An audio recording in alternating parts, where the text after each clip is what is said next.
بسم الله الرحمن الرحيم runtii waxaan jeclahay farxad weyn ayaa maanta inaan ka soo dego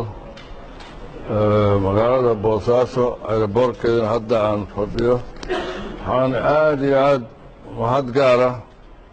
u celinayaa dhammaan isimada nabadoonnada aqoon-yahanka culamaadudiinka haweenka dhalinyarada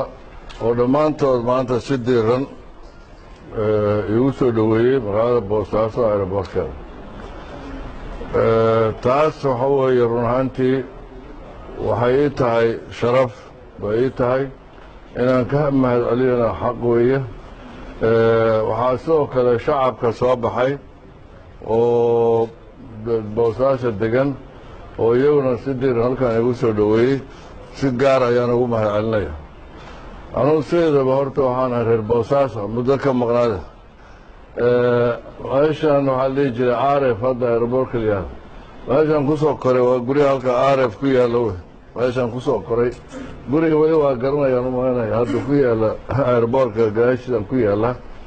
oo run ahaantii waxaan isleeyahay inkastoo muddo ka maqnaa laakiin waa meeshaan kusoo koray waa meeshaan iskuulka xaaji mire aan dugsi hoose uga baxay waa deegaan runtii aan ka tirsanahay waxaan maanta markaa muddo aan ka maqnaa farxadii ah soo dhoweynta qiimaha leh oo qaayaha leh ee maanta laigu soo dhoweeyey airportkan waxaan runtii aniga imaanshahayga hadda waxaan ku imi casumaad aan ka helay caana shubka beeldaaji maxamed lagu caleema saarayo gobolka bari taasaa horta igu weyneed imaanshaha nimid waxyaalo kalena dabcan waa laga yaabaa markii beeldaajo caleemasaarkiisu dhammaado inaan barnaamijyo kale ka hadlo waa laga yaabaa barnaamijyo waxaa ka mid 1 2 3 4 marka haddase beeldaajaha caleemasaarkiisa u imid run ahaantii waxaan leeyahay Puntland horumar bay gaartay aniga airportka haddaan ka soo degay markii ugu dambeysay laami maaha maantana isagoo laami aan ka soo degay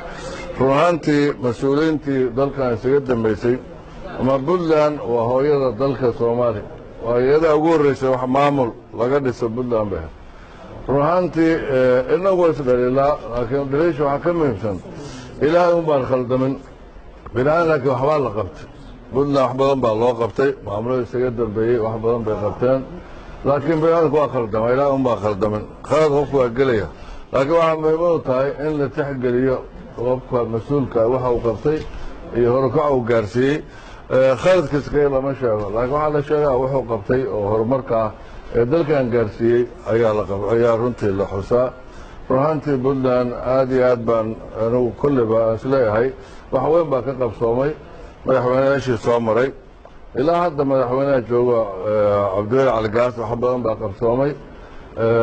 haddii qof walba waktigiisa waa waxuu qabto shacabka ayaa ka tarjumaya waana runtii waana ku dhiirigelinaynaa waxaan leenahay hawl badan baa qabateen ciddii kaloo ka dambaysa oo timaadana dabcan waxaa loo baahan inay meesha ka sii wado oo meesha kasii ambaqaado ayaa loo baahanya marka walaalayaal hadalku waa iska kooban yahay inaan u mahad celiyo soo dhoweynta qiimaha laysoo dhoweeyey maanta ayaan hadalka ku soo koobayaa wixii dambena waxaa weeye de waxaan isugu imaanaynaa carmo iyo beeldaajaha caleemasaarkiisa iyo caanshubkiisa aan isugu imaanayna waa mahadsanta jadaal marka laga yimaado caanshubka warar kale jira oo sheegaya inaad marosha tahay horta idinku warayaal baa tihiin warayaal dhallinyaraa tihiin qofka weyn lama qodqodo waxaa way dhalinyaro haddaad tihiin idinku waa ku cusubtihiin idaacada waxaan leeyahay baalkii waxa ii qarsoon hadda sheegi maayo laakiin markaan ku yidhi caleemasaarka laga soo noqdo dee waaba joogaa magaaladaan joogaay dee markaasaan idaacasuweynaa soo imaana markaasaa warkayga maqlaysa